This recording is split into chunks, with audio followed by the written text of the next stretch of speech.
UP विधानसभा चुनाव में अखिलेश यादव ने रोजगार के मुद्दे पर बीजेपी को खूब घेरने की कोशिश की थी। इसका असर भी कहीं ना कहीं देखने को मिला था।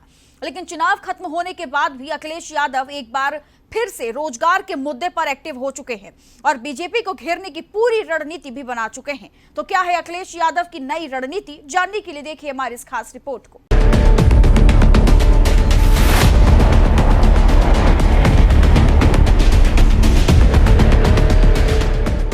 उत्तर प्रदेश में नौकरी रोजगार एक बड़ा मुद्दा है। तमाम विभागों में सालों से लटकी हुई भर्तियों में लाखों युवाओं का भविष्य अंधेरे में लटका हुआ है। सपा अध्यक्ष अखिलेश यादव इस बात को बखूबी समझते हैं कि युवाओं की ये तादाद राजनीतिक तस्वीर बदलने का भी मादा रखती है। लिहाजा जिस तरह से चुनावी के दौरान अखिलेश यादव ने लगभग हर मंच से बेरोजगार युवाओं का मुद्दा उठाया था, चुनाव के बाद भी वह उस मुद्दे की धार को कम नहीं होने देना चाहते। इसी कड़ी में अखिलेश यादव ने अभ्यर्थियों से मुलाकात कर अटकी हुई भर्तियों और उनकी परेशानियों पर बात की। सपा मुखिया अखिलेश यादव ने गुरुवार शाम तमाम जिलों से आए अलग प्रतिनिधि मंडल से अलग भर्ती के अभ्यर्थियों से लखनऊ में मुलाकात की।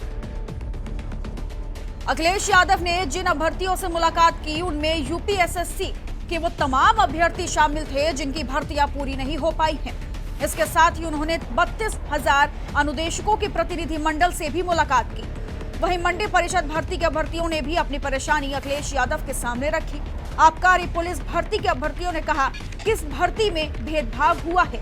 वहीं 69,000 शिक्षक भर्ती में आरक्षण के मामले पर करीब 200 दिन धरने पर रहे अभ्यर्थियों से भी अखिलेश यादव ने उनकी तकलीफ जानी। समाजवादी पार्टी की मांग कई बार रही है, जिन लोगों को नौकरी दी है कम से कम बताया जाए कि इनको नौकरी दी है।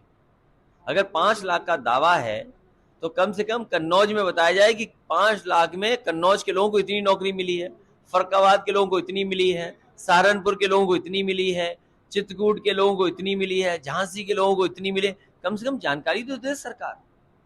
और अगर जानकारी सरकार नहीं दे रही है तो आंकड़ों से खिलवाड़ कर रही है। ये चुनाव में जिस समय मुझे अपनी बात रखने का मौका मिल रहा था, पूरे चुनाव में ये बात कही गई कि जैसे ही चुनाव खत्म होगा पेट्रोल डीजल से लेकर के सब महंगाई बढ़ेगी।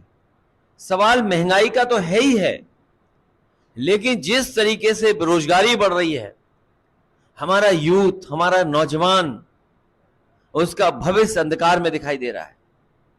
ये कंटिन्यूटी की सरकार है, ऐसी सरकार नहीं है कि जो कोई नई सरकार बन गई हो। ये सरकार वही है जो पहले सरकार थी। कम से कम नौजवानों को रोजगार और नौजवानों को नौकरी कब सरकार देगी? पूरा नौजवान भटक रहा है। मतलब साफ है, अखिलेश यादव यूपी चुनाव के बाद अब अपनी नीतियों को बदलने की कोशिश में लगे हुए हैं, जिससे वो बीजेपी को घेर सके। वहीं युवाओं के परिवारों की भावनाओं को भी इन अभ्यर्थियों की भर्ती से जोड़ दें तो राजनीतिक लिहाज से 50 लाख युवाओं के कम से कम 4 सदस्यीय परिवार में इसका संदेश 2 से 3 करोड़ तक जाएगा। लोकसभा चुनाव से पहले अखिलेश यादव का ये दांव या रणनीति बहुत कुछ कहती है। लोकसभा चुनाव भी हैं तो ये दांव कितना काम कर पाता है, ये तो फिलहाल देखने वाला होगा। और बीजेपी को इससे क्या नुकसान होगा, ये भी देखना काफी दिलचस्प होगा। Bureau report, R9 news.